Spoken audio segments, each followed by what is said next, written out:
Man, that could be the last time I play Rush here at WAAF. Unless I can promise you it won't be the last time you play Rush ever. No. Oh, no.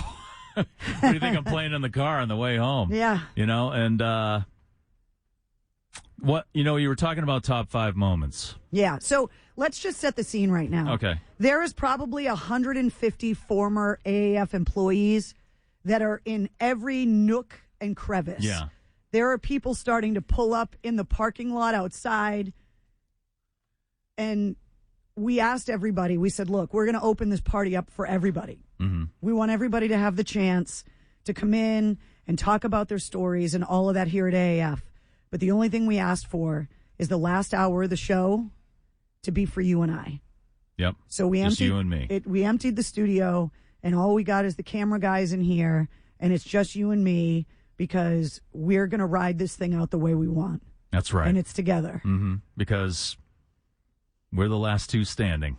And I wouldn't want to do it with anybody else but you. I know. We've been through a lot together, Carrie. We have.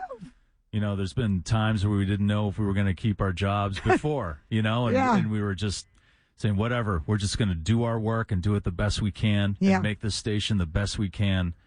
And we did it. We went through a lot, and we moved our shifts around. And when I first started here, you were doing nights, and we developed a very quick friendship because you have the same just nasty sense of humor. What do you mean? I thought my sense of humor was fine. And I was like, this place is cool. And then coming in to work after I started doing overnights, I would do overnights half the week and then through the weekend. And then I would work the first half of the week overnights at WHJY in Providence. And that was a chore for a while. Oh, that commute. Yeah, and I lived in Falmouth. So it was just but coming in, and I knew it was going to be fun. I'd come in extra early just to hang out with you on the show. You never knew what you were going to walk into. I walked into porn stars doing what they do best, and bands. It's a very specific set of skills. Yes, bands hanging out, and bands that I've loved forever that I got to meet that were just hanging out. And then later, things had changed. We did the move. I got on the morning show. But we've been together. We've been through a lot, and we've asked a lot for each other from each other, and late hours, and snowstorms, and weekends, and our families, and I mean, can we talk about that for a second? Absolutely. Talk about anything you want, Carrie. This is our show now. That's right. That it's not always easy being with somebody that works in an industry like this, because it's not a 9-to-5 job. We're not bankers. We don't, punch a time clock. Right. It's a lot of late nights. There's a lot of things that break. People Weird calling hours, sick. Doing events, traveling. Yeah. Going to shows late, having to be up early the next day. And, sometimes I think people forget that, we have families, and it's like, you have a daughter that has grown up with a dad that has this crazy job. Yes. And your wife has been put through the ringer being married to you. Not just because it's you, but because of here. Me, and then in addition to me, the job I do. Yeah. That I've done ever since I've known her. Yeah. And she's put up with a lot. I kind of mentioned it earlier. Pictures of me with naked chicks. Yeah. hearing me with naked women in the studio, Mantown, the Mantown ladies, who are all awesome, and she's friends with a lot of them. Yeah. And just the, bizarre hours, and driving across the country with some crazy purple-haired bitch. So I don't know what you're talking about. Talk on some payphone in the middle of the Mojave Desert, spending a week on the road. And I've been very lucky with her. It asks a lot. It does. And I haven't been quite so lucky. I think, being a woman in this industry, it asks a lot of a man. Does. And especially in this genre. Right. That's what I mean. In the rock radio genre. Yeah. It's very male dominated. Yeah. Yeah. And, it hasn't always been the easiest thing for me to have that kind of a social life. And obviously everybody knows my marriage didn't survive it for not that reason, but it didn't survive. And, my family, my sister, my extended family, they've given up a lot. They've put up with a lot. Mm-hmm. The good, the bad, people driving by the house, people sometimes it could be creepy. Sometimes it was funny. My mom getting her ass grabbed by Dave Windorf from Monster Magnet was definitely strange. A creepy part. Yeah. And it's been a lot. And, the last few years, there's been a lot of change at AAF. We've gone through the merger. We moved the studios, Hillman leaving. I mean, it hasn't been easy. And so, for me, my boyfriend has been a rock for me. And can I say his name? Yeah. What's up, Paul?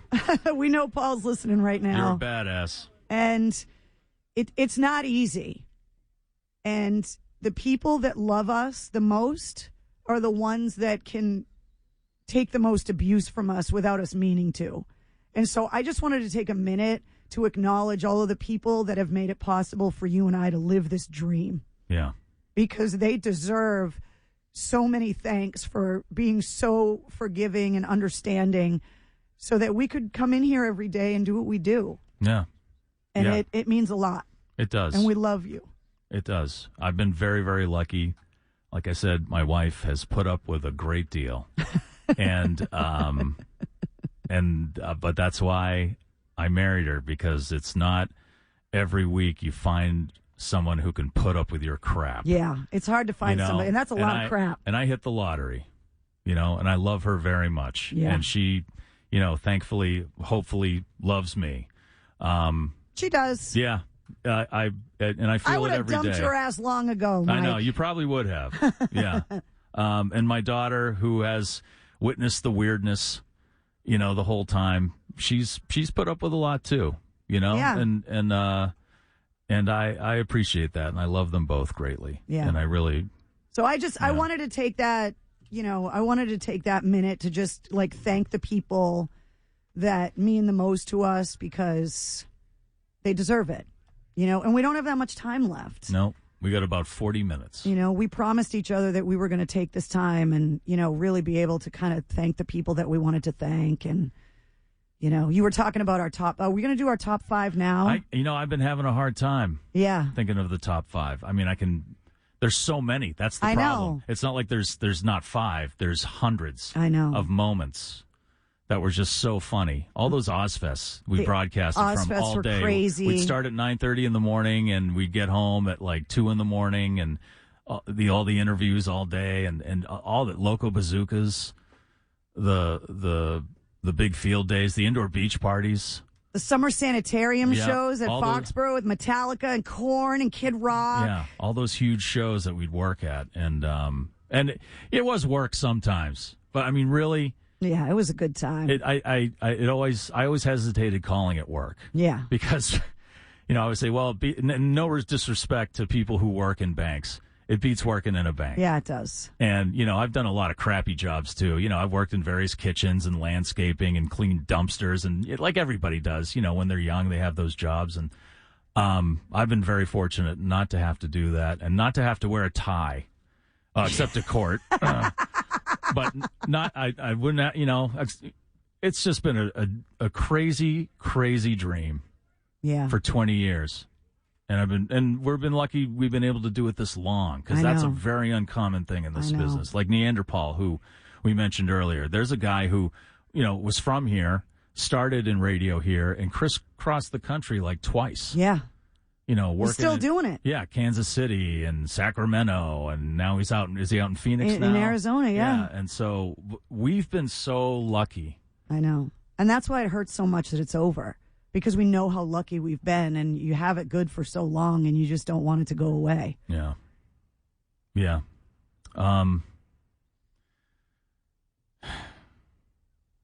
Yeah, it's hitting me right now. I'm sorry. Why are you sorry? Because I've been crying for 2 days. You're not the one who fired me. I know. Although I knew you probably wanted to several times. Only a couple. Yeah. But only a couple. I mean, I look at the phone booth trip was a highlight for me. That was one of the best times ever. It was.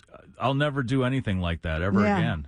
Ever. And the The trips overseas, obviously. Yeah, those were amazing. You did all the work. You had, like, we talked to guys like Bill Alfano and Mike Say here who you had helped, but you spearheaded that whole thing. That was a real feat to do that, because you're not some journalist.